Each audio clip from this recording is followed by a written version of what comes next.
You're tuning into Black and White Sports on YouTube. The no-holds-barred truth on sports.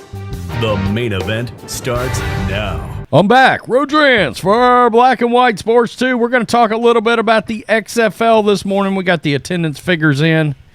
And we're also going to talk about the fact that Tony Romo got baked during the XFL broadcast yesterday. Also touch on what many believe is the best player in the XFL because he was a pretty damn good NFL player that just couldn't quit smoking weed, and that's Josh Gordon. Josh Gordon plays for the Seattle Sea Dragons, and he showed his ass a little bit. And we're also going to talk about the fact that in Arlington/Dallas, the Renegades, they had a drop in attendance. So did the Roughnecks, okay? And as expected, much like the Alliance of American Football, San Antonio drew big time. Big time. Orlando will draw big time. St. Louis will draw big time. Disappointed in those Houston numbers, though. Houston drew very well during XFL 2020. And this is a draw of a real fall off. I expected that Houston number to be more 16, 17, 18, 19,000, and it was down around 12,000. DC Defenders was a little less than I thought it was. So let's get to this. Let's first of all look at the shade that was thrown at one Tony Romo. He got crushed during the XFL broadcast just about playing football in February in Texas. In other words, he never made it to a Super Bowl as a Dallas Cowboy. ESPN commentator Matt Berry opined that there was a Romo playing football in Texas in February. Just a quick, let's all get a good laugh because 500,000 people laughed at this. And that overall hit. Also, by my math, you've got a Romo playing football in Texas in February. 35. I mean, that's brutal. The kicker, who also happens to be named Romo for the San Antonio Brahmas, it was just a nice little tidbit. No big deal, but pretty funny nonetheless. We've got this three-point play right here. The Battlehawks came back and won this with 1:25 left. Pretty wild. This is the three-point conversion. Yes, you heard me. Three-point conversion. End zone. Squeezes it in there. Three-point conversion. Good. So pretty wild. That's Anthony Beck right there. He was a former tight end for the I believe the Colts and the Buccaneers back in the day, if I remember correctly. I remember watching him play in the NFL. Now, there's a 4th and 15 rule here. Yeah, convert a 4th and 15 instead of an onside kick. Now, a lot of people are liking this rule in the XFL. Maybe like if they decided to put it in the USFL. But a lot of people are saying keep this rule out of the NFL. It's where they put the ball. I believe it's at the 25 on a 4th and 15. And if you convert it, you keep the ball instead of an onside kick. This is a rule that I know Mike Florio has floated out there in years past, as has others. It has floated through the NFL for them to take a look at. A couple of the coaches have presented it. I know the general consensus is this was an awesome rule yesterday, and it made for some great suspense. But the other takeaway was, let's make sure it does not end up in the NFL. I noticed a lot of that yesterday. Wow, this is really cool. This is going to be awesome for the XFL. Let's not put it in the NFL, which is kind of interesting. Kind of interesting that fans push back like that. XFL, the attendance numbers. This is all 4 games. 61,514 fans attended an XFL game somewhere this weekend, as we all know. That's obviously much better than the USFL. look, I don't think I understand the USFL was trying to keep expense down, but there is something to be said for what your product looks like on television.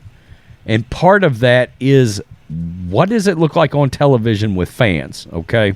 Because unfortunately, what happened last year, because they only chose to play games in Birmingham, okay, and when it was the actual Birmingham team, the USFL packed that stadium, okay, to root for their actual team. But when you had a team from somewhere else playing in there as their home game, there weren't any fans.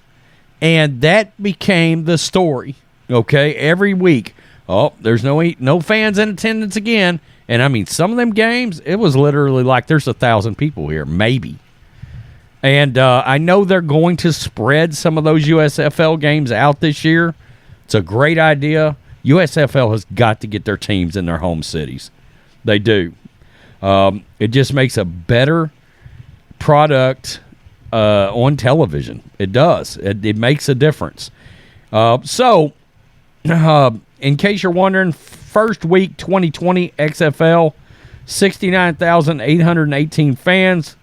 First week XFL this time around, 61,514 fans at the game. And as you can expect, they showed their ass in San Antonio. They truly did. San Antonio loves pro football. They desperately want pro football, and they drew 24,245 fans. Now, again, surprising. Houston only had 12,784. That was surprising. Thought that number would be closer to like 16, 17, 18. Their first week in XFL 2020, they drew 17,000 that week. All right. And Arlington, there was even an article written by Florio. Arlington had a 30% drop from XFL 2020 because they drew almost 17,000 fans in their opener. At the time, that was the Dallas Renegades, okay, versus the Arlington Renegades. Now, they're the same franchise, same team, but they just swapped out the Dallas for the Arlington.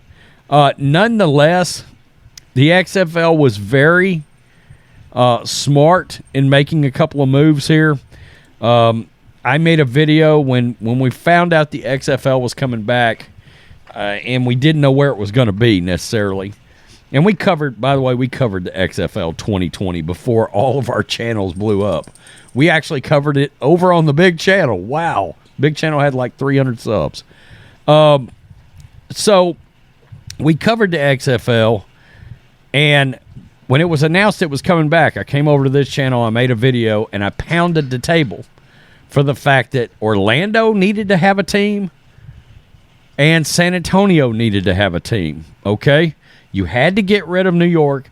You had to get rid of L.A., okay?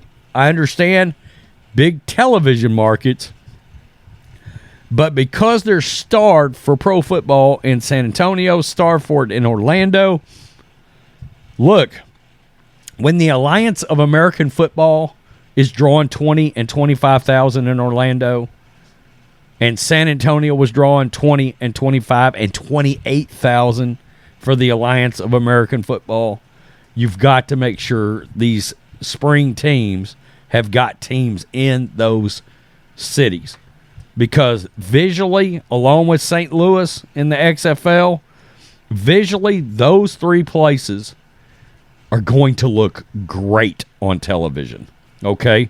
Seattle Sea Dragons, they drew pretty good the first go-around with the XFL.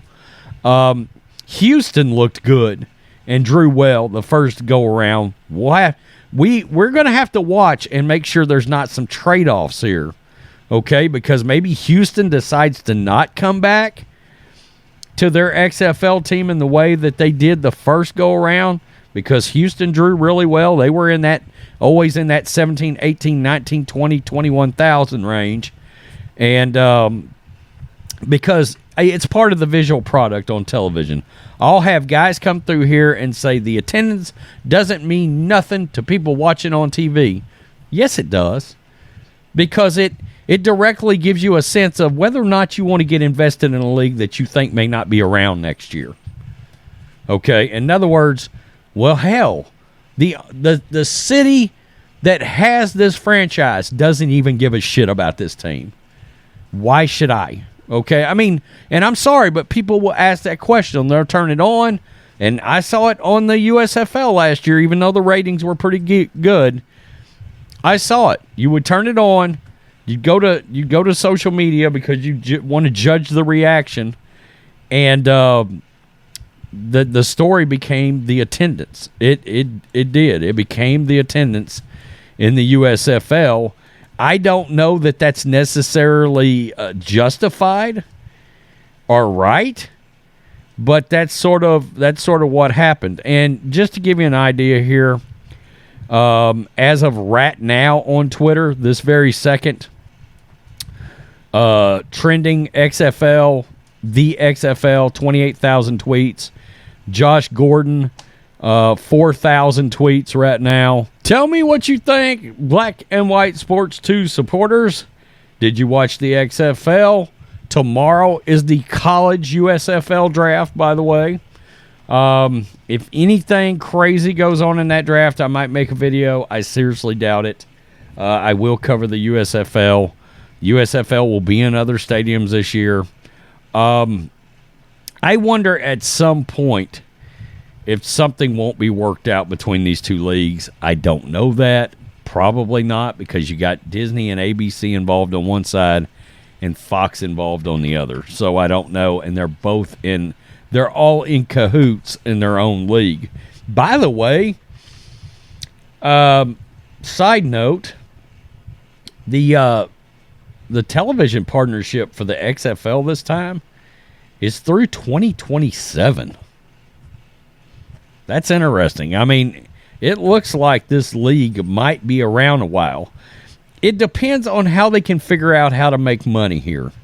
Because if they look at this as, do we want something that can draw better ratings than an NBA game on the weekend? Yeah. I mean, the XFL will probably outdraw almost every NBA game every week, including a big one. Okay, do we want something that will draw better than, say, AEW wrestling or any NHL game, and certainly any WNBA game?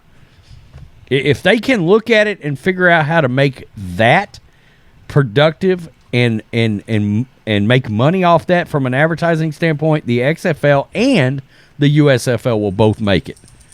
Because the ratings, even on a shitty game, the ratings are going to be 700, 800, 900,000 people. So it's going to be like, well, shit, as many people watch the XFL as did AEW wrestling last night. Or more people watch the XFL, 300, 400,000 more than watched the WNBA game last night. Double the amount of people watched the XFL last night than an NHL game. If they look at it from that standpoint and they can figure out how to make money there, both of these leagues will hang around. They will. By the way, I would have liked to have seen Landry Jones come back and play football here. What happened here? Where's Landry Jones? Where's Cardell Jones?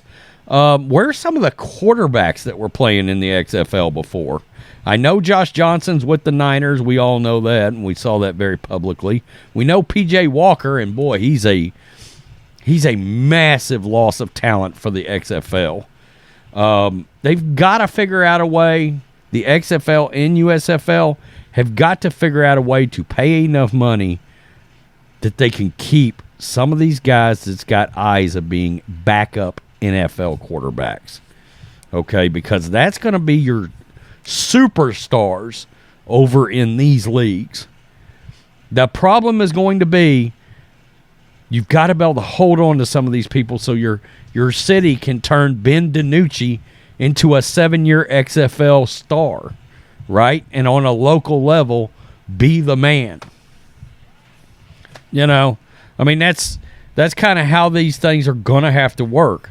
That kind of thing happened in the arena football. It did. It happens in the CFL. All right? So, I don't know.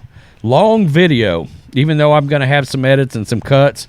It's going to be a long-ass video. Going to be a nice little let's talk about it kind of video. I love those. Peace. I'm out. Till next time. Thanks for watching the show. Be sure to like, comment, and subscribe. Be sure to tune in next time on Black and White Sports.